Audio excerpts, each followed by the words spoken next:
Lorenzo, for being on the podcast.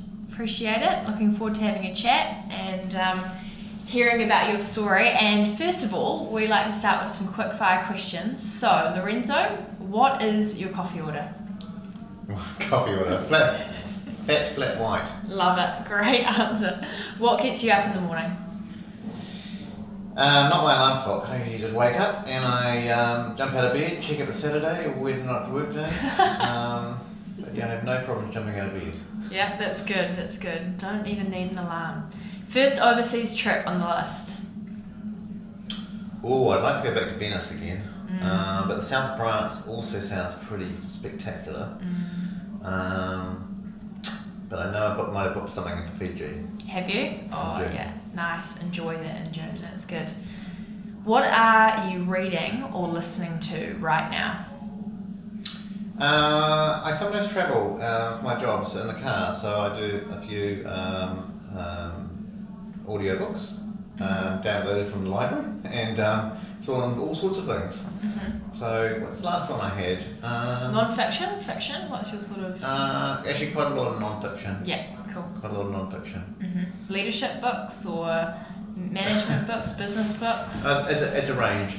Sometimes it's about sort of business stuff. Sometimes it's about just might be a get well or fitness type thing. It might be some autobiography about somebody. Yep, cool. No, you're speaking my language. That's cool. Nice. When are you most relaxed? Well, apart from sleeping. Yeah. Fair.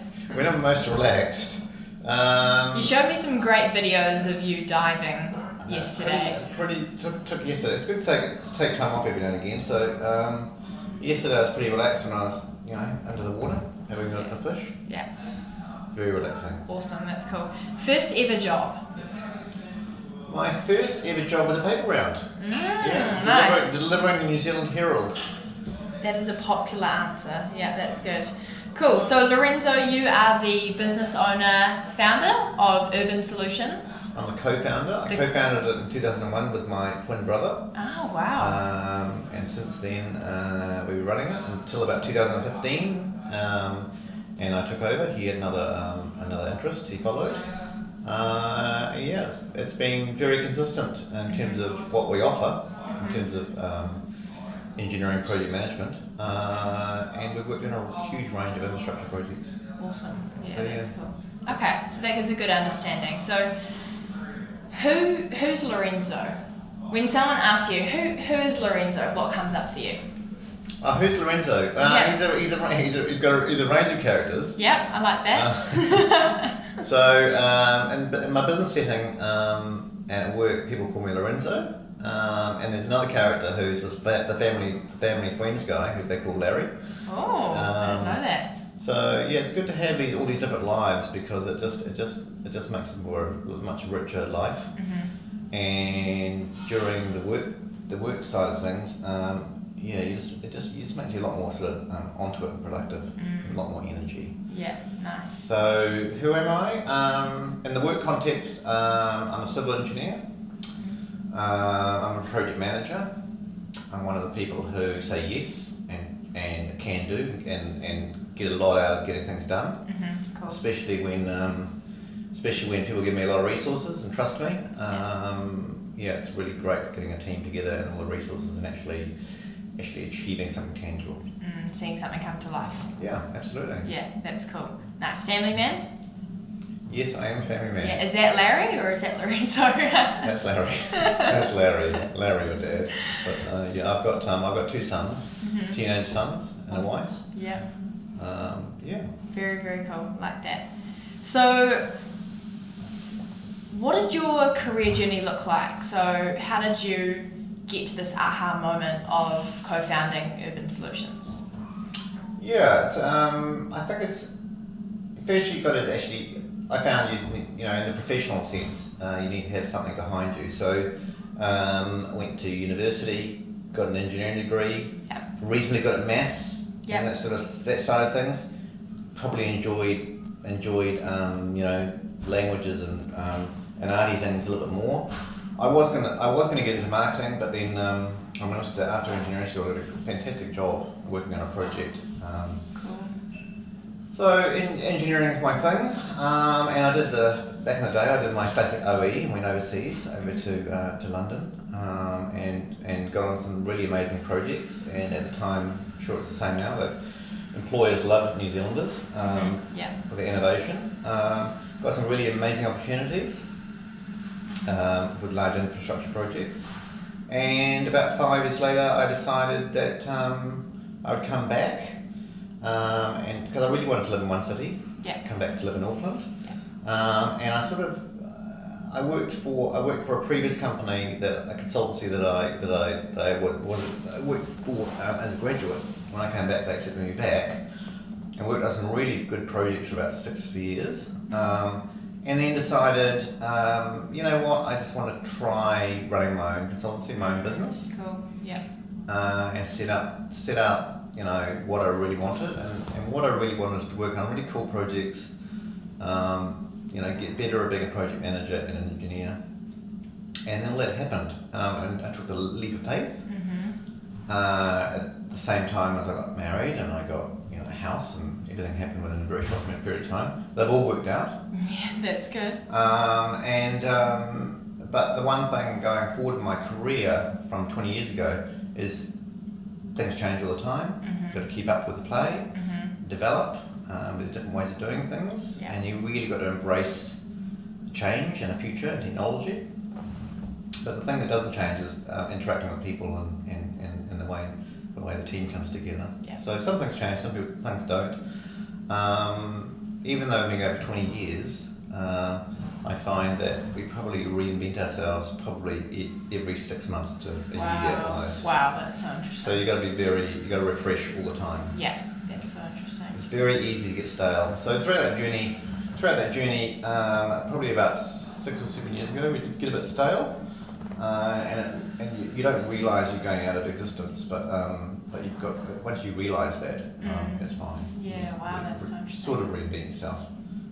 But use the legacy of your company and all your contacts. Yeah, of course. Yeah, to leverage it. Yeah. What's something that you would wish you knew at the start of your career in business that you'd tell yourself, you know, your old you? Well, for my career as an engineer, I really wish I on the side would have learned a few of the basics. So for an engineer or design or construction, you know, learning how to use some of the design tools, and just get a better appreciation of the civil construction as opposed to the academic world. That would have been good for my career. Yeah. That's why I try and impart on the younger people coming through. For business wise, it really is the hardest question is why are you doing it, and some meaningful objectives and goal setting, and then keeping accountable to that. Yeah. And then bringing people along for the journey. It sounds simple. It's one of the hardest things to do. Yeah. Oh man, these answers are really good. What's been one of your biggest challenges in business, and did you learn anything from it? Yes, I mean, lots of challenges. When the market changes completely, or when a major client or contract gets taken from underneath you, and you've got everything set up. Or something like, I mean, a really tangible event that everybody can relate to is the first lockdown on COVID, or the second lockdown, or how it affected people in different ways. For our business, our contracts were pretty much suspended or cancelled overnight, and we relied heavily on one market. So we had to adapt very quickly. So it's just a matter of being resilient. I suppose over the years, over 20 years, you've become quite resilient. Yeah, for sure. And you know where your baseline is, where you can retract to, and then how you can build again. So that's been very, very useful, because it gives you faith into the future. You put that worry energy into actually the energy to be resilient and rebuild or change things. Yeah, that's so interesting. And then I guess once you come up with the processes then to move forward, when you get hit with the next challenge, you've got some form of foundation for how you can move past it and, you know, be resilient as a person to get through and have a bit of grit to get to the next. Yeah, that's where it is, but it's also the analogy is really being physically fit.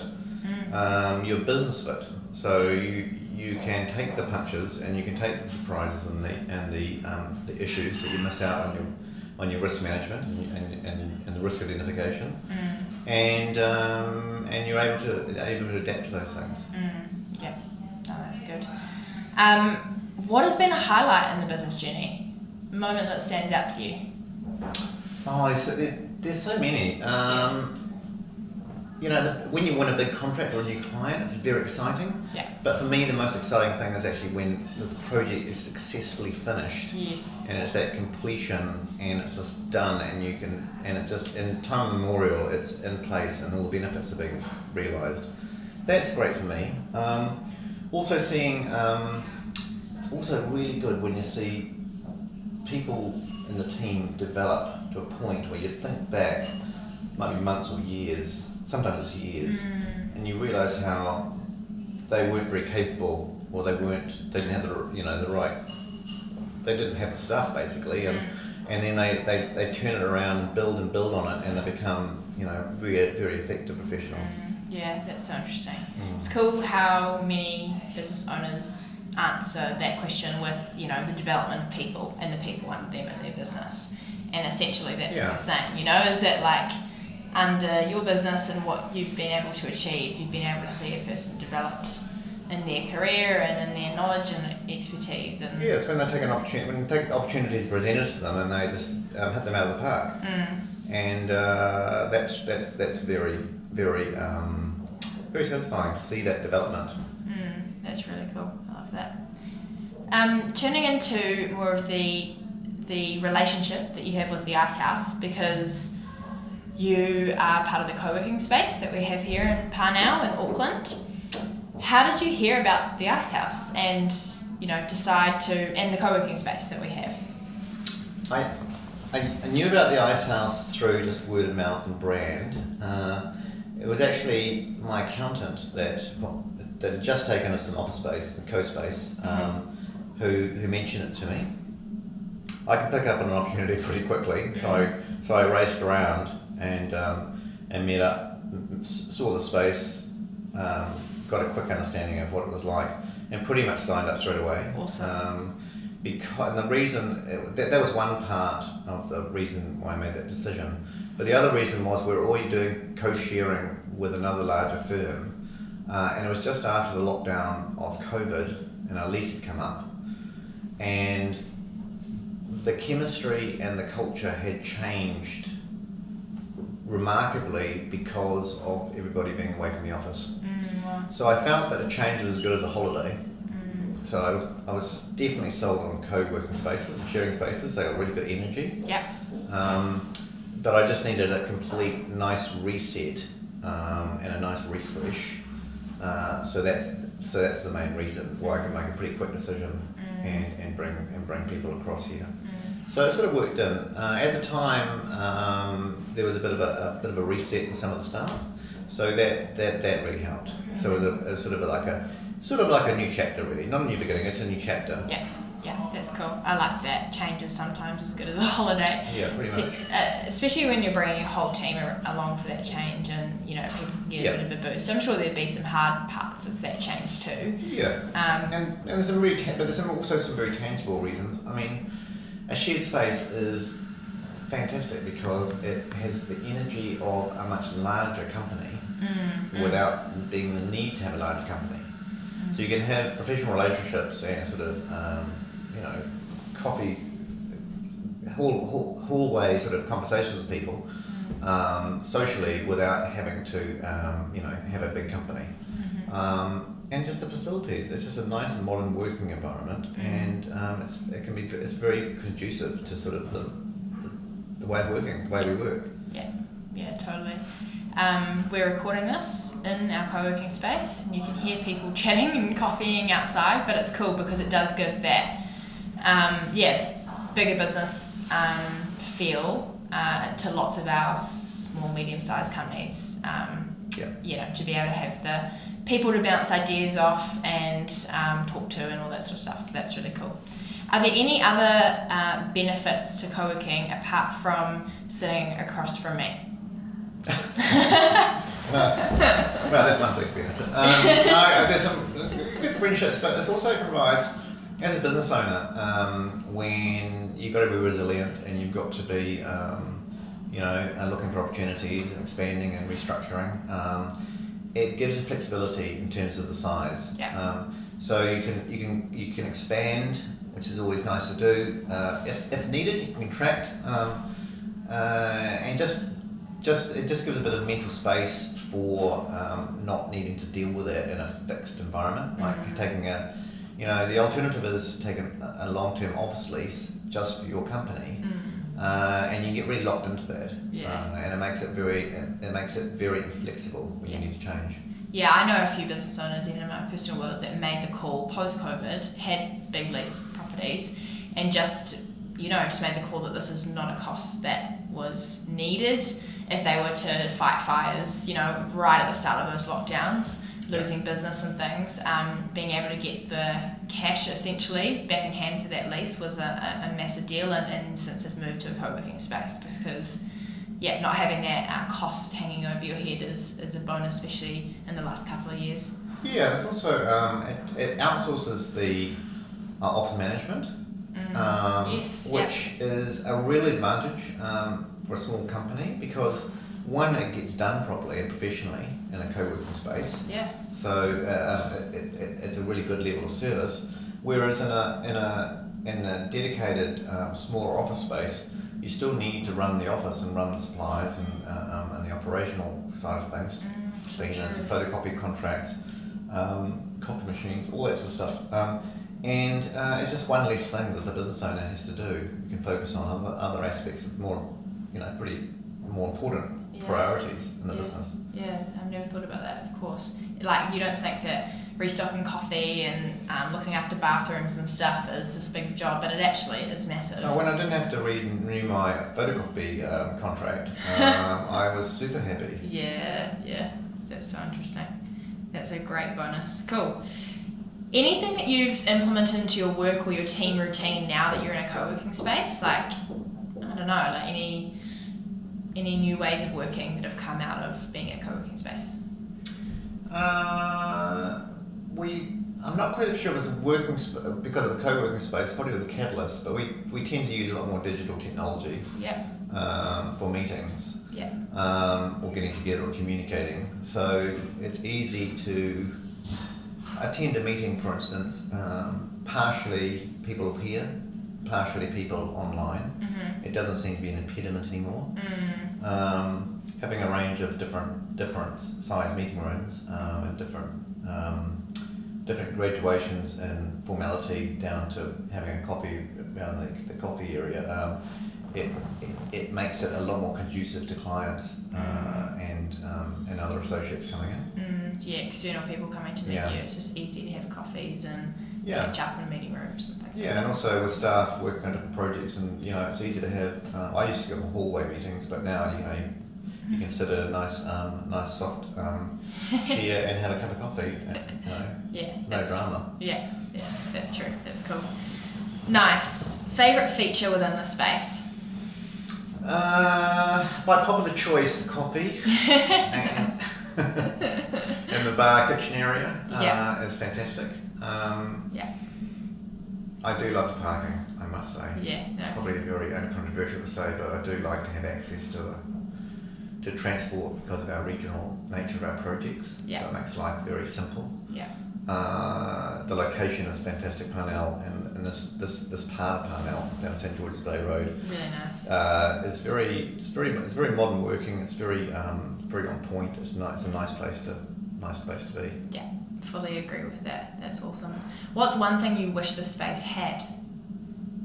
We did ask for a table tennis table. They're very they occupy a lot of space, but maybe it's harping back to the old shared space, and maybe it wouldn't not get used. I'm pretty happy with what we got here. I can't really complain. It was way down in my previous list. No, that's good. Pros and cons of the table tennis table. That's awesome. Thank you for sharing your experience in the space and also a bit about your business. Would love just to finish the conversation up by knowing what the future looks like for Urban Solutions in your business. The future's looking really bright, actually. Getting through the first wave of COVID was challenging, but it's made us a lot more resilient, and we've got a lot more diversity in our clients. Okay. We've got some really good land development and coastal infrastructure projects, as well as our traditional local government clients, doing parks and reserves and open spaces and all sorts of transport projects. So we've got a healthy order book, and with the current outlook that's currently happening around the world, got used to things changing all the time. I'm feeling pretty buoyant. That's awesome. That's so cool. It sounds like things are doing well. You've got a great team. I personally love connecting with the team, your team, when I come back up to Auckland, and excited to see where the business goes. And I could ask you probably a million other questions, but you're a busy man, so I'll let you get back to work. But thank you for your time and for being on the podcast and sharing a bit about your story. Appreciate it. Thank you for the opportunity. Fantastic. Thank you.